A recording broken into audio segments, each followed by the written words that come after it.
Bom dia, senhoras e senhores. Hoje é 1º de abril de 2025, mas o que eu vou te contar nesta edição não é mentira. Uma boa notícia está no horizonte dos brasileiros. O novo presidente do Banco Central vem desativando as armadilhas plantadas pelo antecessor, o Roberto Campos Neto, na economia brasileira. Uma dessas armadilhas era, por exemplo, a desvalorização do real diante do dólar. O Galípolo vem conseguindo reverter isso simplesmente fazendo política cambial.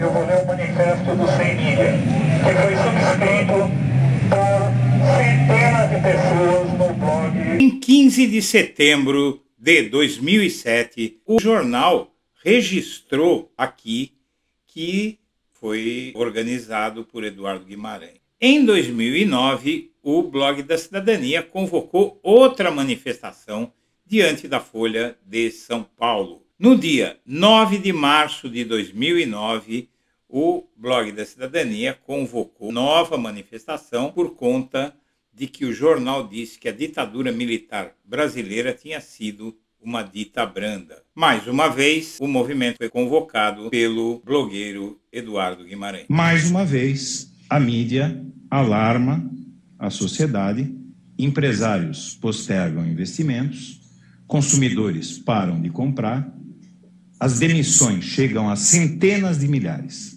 3 anos depois, eu faço a primeira entrevista do presidente Lula com blogueiros, com jornalistas independentes, lá no Palácio do Planalto, há poucos dias de ele deixar a presidência.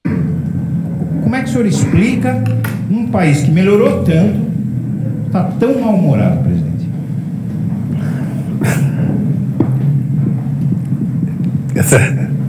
Eu de vez em quando Isso é uma cortina de fumaça para esconder os escândalos do governo, o Porteiro, o Queiroz e os maus resultados na economia. Olha, eu acho que o que foi feito ontem foi um show que a Lava Jato faz desde que nasceu. A Polícia Federal cumpriu um mandado de busca e apreensão e um outro de condução coercitiva contra Eduardo Guimarães, que é responsável pelo Blog da Cidadania.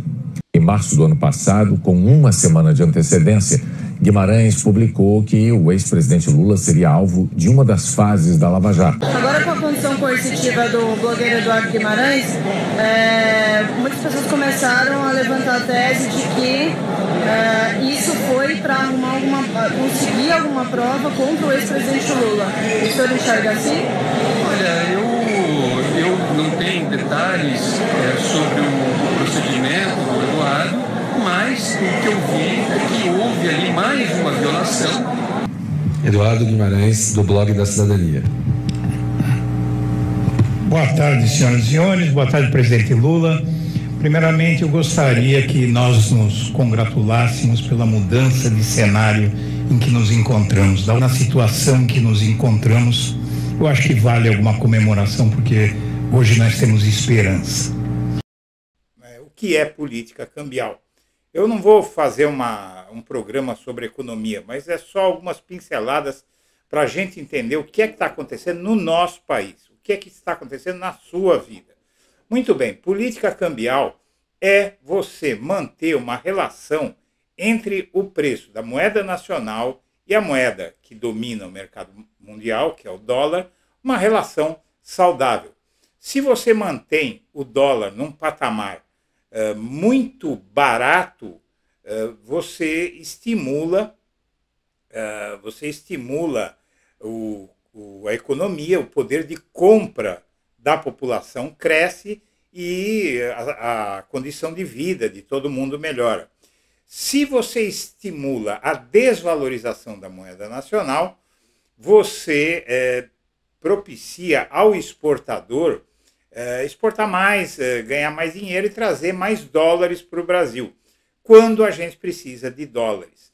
Não é o caso do Brasil. Aqui no Brasil, a economia melhorou muito após o primeiro governo Lula, porque quando o Lula, no seu segundo governo, deixou o cargo, ele deixou 300 bilhões de dólares de reserva. Com isso, ele fez desaparecer o FMI das nossas vidas. Porque o FMI vinha para cá para auditar as nossas contas, porque o Brasil, antes do Lula, não tinha dólares. Então, pedia empréstimos para outros países para pagar a dívida em dólar. Então, a gente fazia empréstimo para pagar a dívida em dólar e não para pagar os juros da dívida em dólar. E era um inferno, era recessão, era desemprego. A partir do momento que o Lula começou a tomar as decisões corretas, que são do interesse do Brasil e não dos banqueiros na economia, se recusando a fazer recessão, fazendo a economia funcionar e fazendo vir investimentos para o Brasil, o que é que acontece? As empresas estrangeiras e até os governos estrangeiros começam a investir cada vez mais aqui.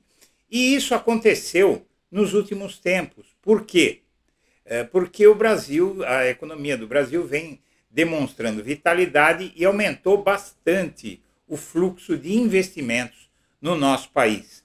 Muito bem, acontece que a mídia, os grandes meios de comunicação, os grandes jornais, sobretudo, que tem um líder, a imprensa paulista, lidera um movimento pró-banqueiros, a tal da Faria Lima, e discorda do uso do dinheiro público para programas sociais, é muito gasto com programas sociais, muito gasto com coisas que não interessam aos donos do dinheiro, a elite brasileira. É simples assim.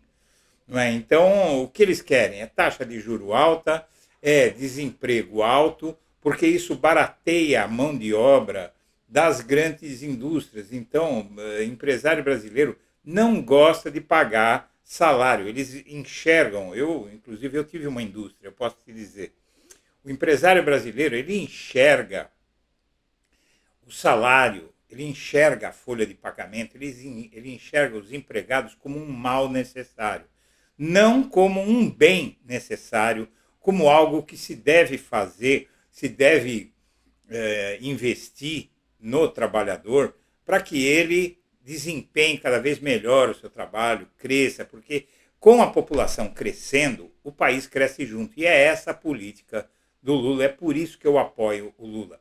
O Blog da Cidadania não tem nada a ver com governo nenhum, com político nenhum.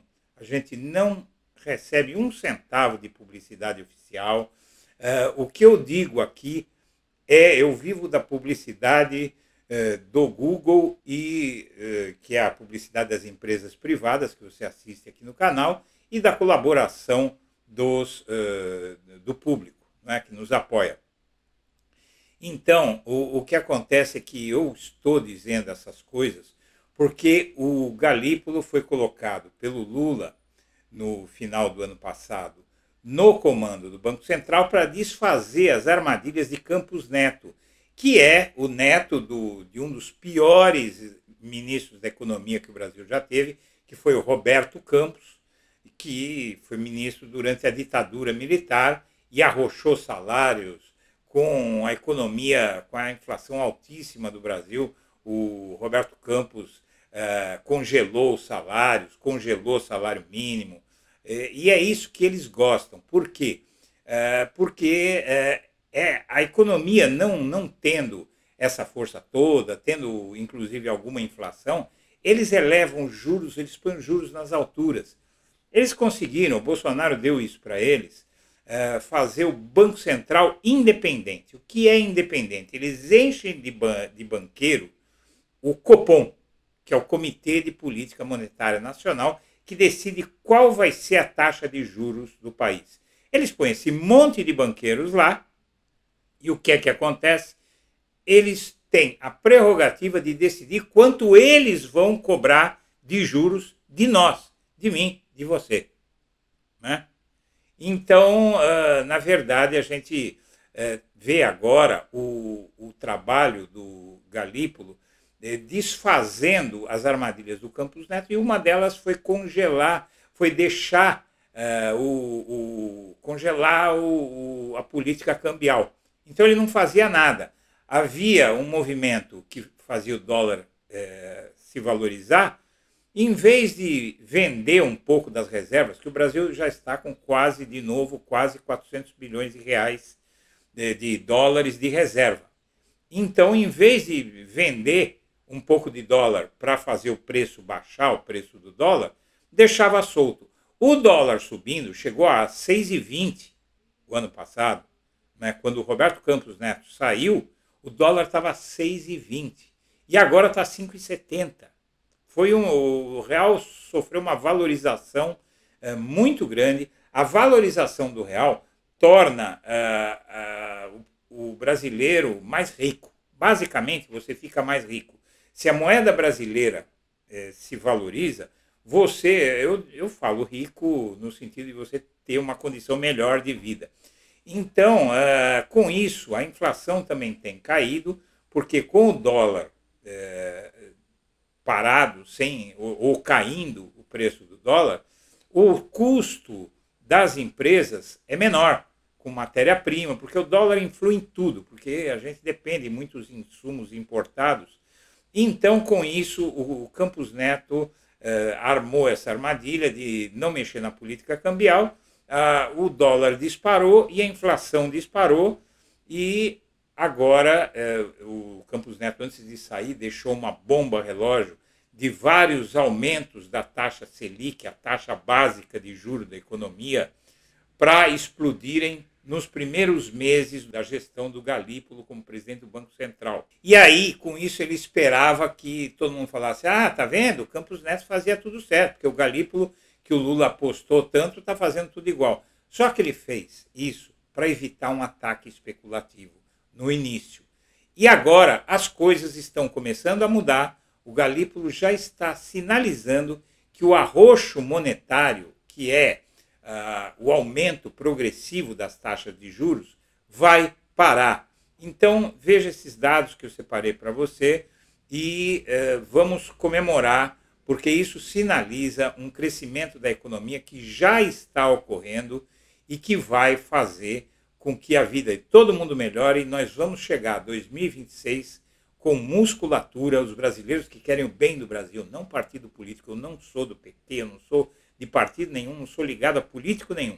Nós, brasileiros, vamos lucrar com isso, porque vamos evitar que a direita volte para arrochar o nosso bolso, como faz todas as vezes que chega ao poder. Aí não tem jeito. Apesar de a economia do Brasil ter crescido mais de 3% no ano passado, de a inflação ter ficado um pouquinho além da meta, de o desemprego ter despencado, mas com uma força gigantesca, o fato é que a mídia não para de dizer que a economia vai mal. Há razões para mais pessimismo nas empresas. Pesquisa aponta que percepção negativa da economia pode alimentar a inflação e combater a desaceleração. E diz esse editorial da Folha de São Paulo, imprensa paulista, né, que o país iniciou 2025 com a perspectiva de desaceleração da economia e um monte de desgraças. Aí, hoje mesmo, sai uma crítica que, sob Galípolo, o BC pode ajeitar um negócio que deveria ser evitado. O primeiro grande desafio de um presidente do Banco Central é distinguir a diferença sutil do significado das expressões preciso fazer algo e algo precisa ser feito. E aí vai lá críticas ao que o Galípolo vem fazendo. O fato é que a boa notícia que Galípolo vai dar para Lula em 2025 é que nós vamos salvar o crescimento desse ano e a inflação já começa a recuar. Economistas debatem rumos das taxas de juros depois do resultado do PIB e da inflação.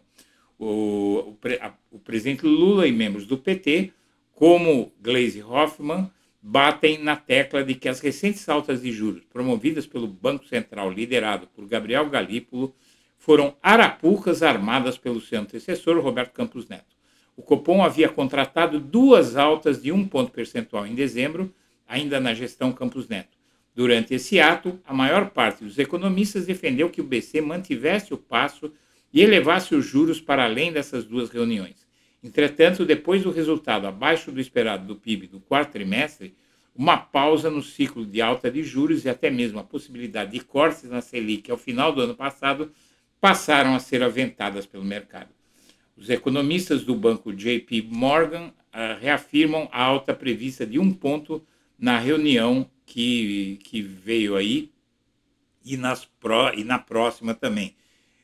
Mas já está previsto para o final do ano uma redução da taxa de juros ainda em 2025, que vai fazer a economia acelerar rapidamente. Não por outra razão que o real é a 4ª moeda que mais se valorizou no primeiro trimestre de 2025. Sabe por quê? Porque o Banco Central voltou a fazer política cambial. O dólar começou o ano acima dos 6 e terminou o primeiro trimestre cotado a 5,70. Na verdade, acima de 6, não, estava a 6,20 e agora está a 5,70. Então, são 50 centavos, 7% mais ou menos de valorização do real em relação ao dólar. Isso faz o quê? Isso faz o preço cair. Tudo que você compra tem relação com o dólar. Tudo. Você vai ao supermercado, tem relação com o dólar, porque você tem o combustível, você tem embalagem, que tem matéria-prima importada, você tem máquinas das indústrias, que tem tudo na vida da gente tem influência do dólar, que é a moeda que paga pelas importações dos insumos necessários. Muito bem, para testar tudo isso é só você ver a atividade econômica, que surpreendeu e cresceu mais que o esperado em janeiro. A economia brasileira iniciou o ano com mais força do que o previsto, de acordo com os dados divulgados pelo Banco Central nesta segunda-feira. O índice de atividade econômica, considerado uma espécie de prévia do PIB oficial, avançou 0,89%. A economia brasileira iniciou o ano com mais força do que o previsto, de acordo com dados do Banco Central. Além de tudo isso, o Brasil vive pleno emprego no mercado de trabalho qualificado. E já no mercado de trabalho sem qualificação, há uma melhora menor, mas também está melhorando. Então, tudo isso significa, minha amiga, meu amigo, que até o final deste ano, com juros mais baixos e o desemprego caindo e a inflação controlada, o brasileiro vai começar a sentir no bolso tudo o que está acontecendo, e aí, para o ano de 2026, a extrema-direita e a direita caviar vão ter que rebolar para conseguir vencer o Lula, e se a economia estiver como aqui eu faço essa análise que vai estar, não vai ter para ninguém.